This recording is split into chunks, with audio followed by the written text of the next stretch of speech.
In chapter 21, we're really going to see the clash between Jesus and the Pharisees, or the teachers of the law, and the religious establishment, the Jewish establishment. It says, as Jesus and his disciples approached Jerusalem, they came to the town of Bethphage on the Mount of Olives, and Jesus sent two of them on ahead, and he basically he ends up entering into Jerusalem on a donkey, which was prophesied about him, and the crowd spread their garments on the road ahead of him, and others cut branches, and this is what we celebrate today as Palm Sunday. And Jesus was the center of the procession. Again, the people didn't fully understand what kind of kingdom he was ushering in, but they were excited about him because of his miracles. And so he ends up at the temple, but he gets to the temple and he sort of asserts his authority in the temple, and he just drives the people out, and he flips over the money changers because the religious establishment had forgotten the point. Okay, and remember, this is really important, and this is still valid today. The point is to help people to pursue God. That's the point. The point isn't to make money. The point isn't to be prestigious or have degrees. The point is to make disciples, is to help people pursue God, and they weren't doing that. And so Jesus is asserting his authority, and he's flipping the tables over.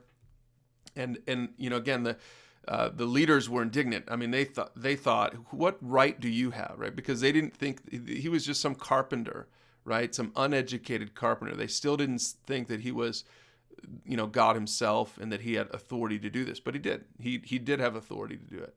So it's interesting because then in verse 18 it says that in the morning he was coming back into Jerusalem on the second day, and there's a fig tree, and pay attention to this, there's a fig tree that wasn't bearing fruit, and so he cursed it so that it wouldn't bear fruit again. And, some of this has to do with faith, obviously, because he says that in verse 21. He says, if you have faith like that, you can do that same thing. But really, if you look at it in the context of this whole chapter, I think probably the bigger lesson that Jesus was teaching, and we'll show you that in just a second, is the kingdom of God was to bear fruit. And so here this clash is Jesus and his ragtag bunch of future leaders of the church, and he comes into the temple with the current establishment that had just gotten so far away from God's purposes for them and for their leadership. And so he's about ready to curse them for not bearing fruit. We're going to see that. Okay, so he gets into the temple, and they came up and they said, hey, who gives you the right to do this? And he cleverly answers them by asking a question that they are afraid to answer because of the people. And so he doesn't end up giving them the answer they're looking for. But then this chapter finishes with this parable of the two sons. And you can read this, take some time to read this. But what he's saying is, okay, there's two sons that are told to do something, and the one says no, the other one says yes.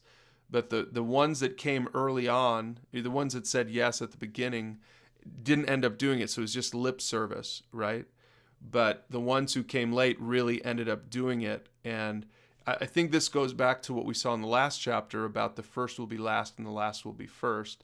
So keep that in mind as you read this little parable. And he says at the end of it, for John the Baptist came and showed you the right way to live, but you didn't believe him, while tax collectors and prostitutes did. Okay, so the tax collectors and prostitutes, they're the latecomers to the game, whereas the Pharisees and teachers of the law are the early comers to the game.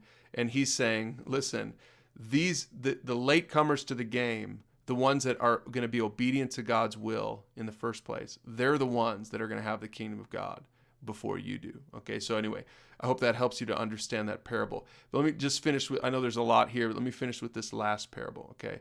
So he says, now listen to another story. And then he tells this story about a landowner who plants a vineyard, and then he hires a bunch of tenant farmers to go in there. It's his vineyard, but he hires these farmers to go in there and produce fruit in the fields. And you can read this parable, but it's really clear that the farmers, and it's not their field, they're tenant farmers, they're leasing the field. The farmers disrespect the owner. And Jesus is telling the story really to condemn the religious leaders, because the religious leaders were supposed to be watching over the field, right? They're supposed to be helping people pursue God, but they're not. They're making it all about themselves, and they're corrupting, God's plan and God's purpose. And you see what he's going to end up doing, and we're going to see this unfold more and more throughout the New Testament, is he ends up taking it from those farmers, the teachers and the religious establishment of the day, and he gives it to the disciples. And the disciples are going to be the ones that he's going to give this new authority to, which is what he says in verse 43. I tell you, the kingdom of God will be taken away from you and will be given to a nation that will produce the proper fruit. He's talking about the church. He's talking about a kingdom of priests. He's talking about us 2,000 years ago, that now if we continue to make disciples and help people pursue God, then we're doing what the priests were supposed to be doing in the first place. So anyway, there's a lot there in Matthew chapter 21. Go ahead and read it a couple times for yourself, and we'll see you tomorrow for chapter 22.